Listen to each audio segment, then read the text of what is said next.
Andrea dengan NIM C240121115 dari kelompok 5.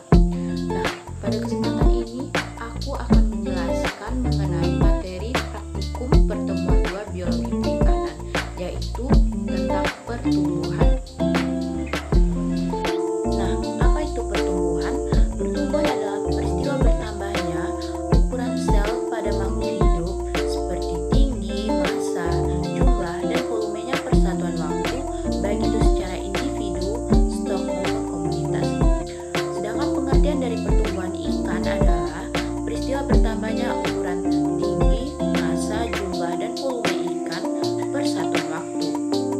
Nah, selanjutnya yaitu ada faktor yang mempengaruhi pertumbuhan, yaitu seperti ukuran makanan, jumlah ikan, jenis makanan, faktor lingkungan, serta kondisi ikan.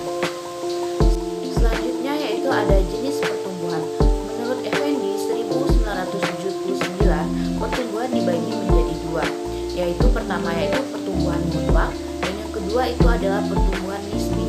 Pertumbuhan mutlak adalah pertumbuhan yang ukuran rata-rata ikan pada umur tertentu, seperti panjang rata-rata pada umur 1 tahun, atau bisa disebut pertumbuhan atau perubahan yang terjadi dari lahir sampai ikan tersebut mati, atau juga bisa disebut pertumbuhan seumur hidup. Selanjutnya yaitu pertumbuhan nisbi. Pertumbuhan nisbi sendiri adalah panjang atau berat yang dicapai dalam satu periode tertentu dihubungkan dengan panjang atau berat di awal periode tertentu. Selanjutnya ada tujuan. Nah, tujuan dari praktikum pertumbuhan ikan ini adalah yang pertama untuk mengetahui perkembangan yang dialami oleh ikan melalui analisis parameter panjang, bobot, dan morfologi ikan. Yang kedua, memprediksi pertumbuhan ikan, faktor kondisi, kelompok, dan umur. Yang ketiga yaitu menduga pola perkembangan populasi ikan yang diamati. Next, ada alat dan bahan. Alat dan bahan yang digunakan dalam praktikum pertumbuhan adalah alat dan bahan untuk menganalisis ukuran panjang dan berat ikan yang diamati. Di antaranya ada penggaris untuk mengukur panjang biota yang diuji, timbangan digital untuk mengukur bobot biota yang diuji, kain lap dan tisu untuk membersihkan biota, dan meja praktikum, kamera digital untuk mendokumentasikan biota dan proses pengerjaan praktikum, jarum pentul untuk menahan organ-organ biota pada saat dilakukan dokumentasi, kertas label dan spidol permanen untuk memberi tanda pada biota agar mudah dikenali dan tidak tertukar dengan biota lainnya. Lanjut, ada botol sampel untuk menyimpan bagian contoh yang diamati seperti gonad dan usus.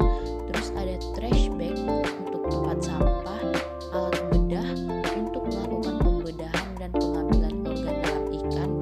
Lalu ada formalin 10% untuk pengawetan bagian contoh yang diamati.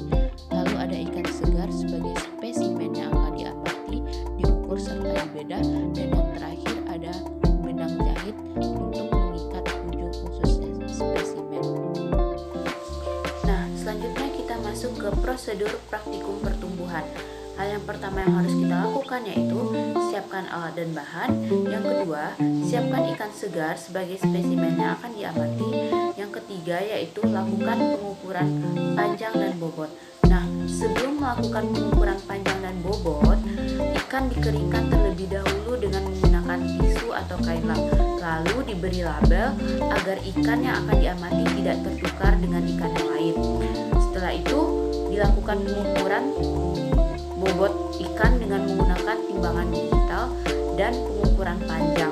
Nah, panjang yang akan diukur yaitu ada panjang total, panjang baku, dan panjang jagang. Selanjutnya, dokumentasikan ikan. Nah, setelah didokumentasikan, catat hasil pengukuran yang telah diperoleh tadi ke dalam sheet yang telah disediakan. Lalu lanjut ke langkah selanjutnya yaitu pembedahan ikan untuk mendapatkan sampel gonad dan usus. Nah, sebelum lanjut ke langkah selanjutnya, dokumentasikan ikan yang telah dibedah. Selanjutnya baru kita masuk ke langkah selanjutnya yaitu pengawetan gonad dengan cara ditimbang terlebih dahulu, lalu masukkan sampel gonad ke dalam botol sampel dan beri formalin 10%. Nah, untuk sampel gonad yang diawetkan yaitu gonad dengan TKG 3 sampai TKG 5, yaitu dengan ciri-ciri berwarna kekuning-kuningan.